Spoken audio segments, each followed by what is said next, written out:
Il veut aller plus vite, plus fort. Un peu plus d'un mois après avoir changé de Premier ministre, François Hollande s'est exprimé à la radio et à la télévision. Au menu, son impopularité record, la lutte contre le chômage ou encore la réduction du nombre de régions, sans oublier la présidentielle de 2017. Le décryptage signé Nicolas Dudouet.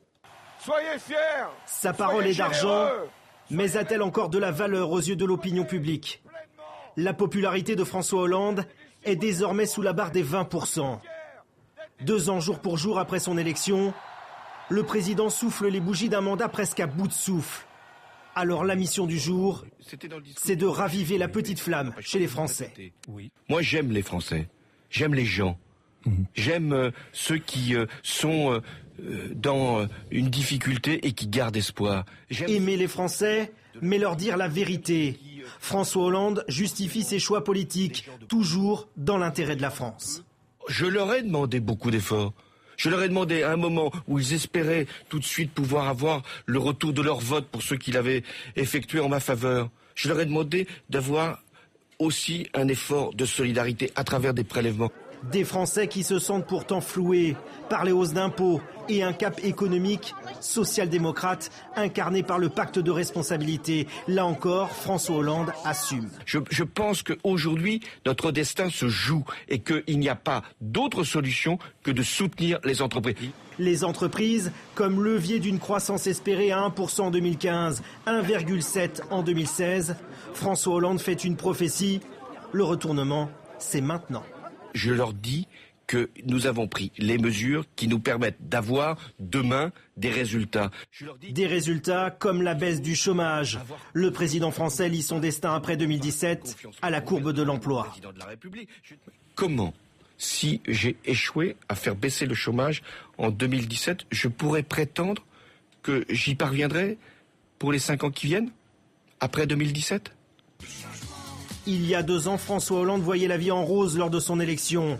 2 ans plus tard, le président vit peut-être sa relation avec les Français avec cette certitude. Le cœur qui craint la rupture n'éprouve jamais son amour. Avec nous pour aller plus loin, Denis Pingot, merci d'être avec nous. Vous êtes l'auteur de L'homme sans com, un essai consacré à la politique de communication de François Hollande. C'est aux éditions du Seuil. Vous êtes également enseignant à Sciences Po. Alors globalement, comment jugez-vous la prestation de François Hollande ? C'est une prestation d'abord qui est assez inédite dans l'histoire du quinquennat de François Hollande, puisque c'est la première fois qu'il accepte en quelque sorte un exercice télévisuel qui sort du cadre de la déclaration officielle ou de l'entretien un peu convenu avec un journaliste au JT de 20h. Et il accepte d'une part une confrontation avec un journaliste qui est réputé pour avoir son franc-parler d'une part, dans une radio qui est connue pour avoir une audience plutôt populaire, et surtout, et ce qui est le plus important, il accepte de dialoguer avec des Français qui lui posent des questions et dont les propos sont souvent rudes, voire franchement protestataires. Et donc il s'est livré ce matin à un exercice assez inédit et qui, de mon point de vue, est un exercice utile. Pourquoi ? Parce que, au fond, le problème de François Hollande, quand on parle de son impopularité, c'est 2 choses. C'est d'une part le fait qu'il est impopulaire parce qu'il est chef d'État d'un pays qui a 3 millions de chômeurs et que dans toutes les grandes démocraties, quand un chef d'État ou de gouvernement n'obtient pas de résultats économiques ou sociaux palpables pour les gens, il est impopulaire. Mais chez François Hollande, il y a une sorte de facteur additionnel à cette impopularité, si j'ose dire, incompressible, qui est le fait que peut-être les Français, l'opinion, ne le comprennent pas très bien, voire manifestent une forme d'indifférence à son égard. Et ce qu'il a essayé de faire ce matin, c'est une première étape, c'est une première pierre, c'est d'essayer en gros de renouer le dialogue avec les Français. Mais d'où vient cette difficulté, Denis Pingot, de François Hollande, mais de la gauche en général, à organiser sa communication ? Ça dure depuis le 6 mai 2012. Quelle est votre analyse ? Alors il y a beaucoup de facteurs qui existent. Le premier facteur, c'est que la gauche n'aime pas la communication parce que la gauche vient d'un courant idéologique qui pense que la politique ou les idées priment sur tout le reste et que donc la communication, c'est en quelque sorte un service après-vente des idées. Or, on vit dans des sociétés aujourd'hui où la communication n'est pas tout. Évidemment que la politique est très importante, la délibération démocratique est même l'essentiel, mais il est très important pour les hommes politiques de savoir s'expliquer et surtout de savoir nouer un lien particulier avec leurs compatriotes.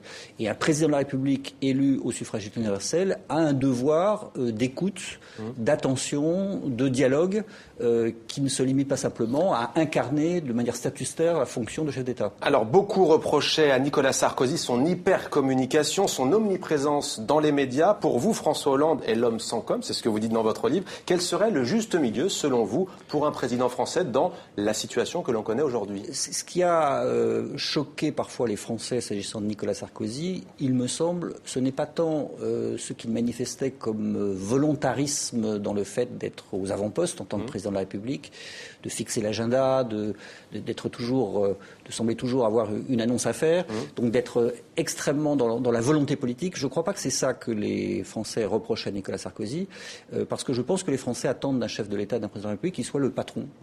Et un patron aujourd'hui moderne, dans une entreprise, dans une association ou dans un État, c'est quelqu'un qui n'est pas simplement très loin, très haut, au-dessus des gens et qui s'intéresse uniquement à la vision, à la stratégie, mais c'est quelqu'un qui s'occupe aussi concrètement des choses, de ses salariés quand il s'agit d'une entreprise ou de ses compatriotes quand il s'agit d'un chef d'État. Et il est très important, et Nicolas Sarkozy l'a fait beaucoup.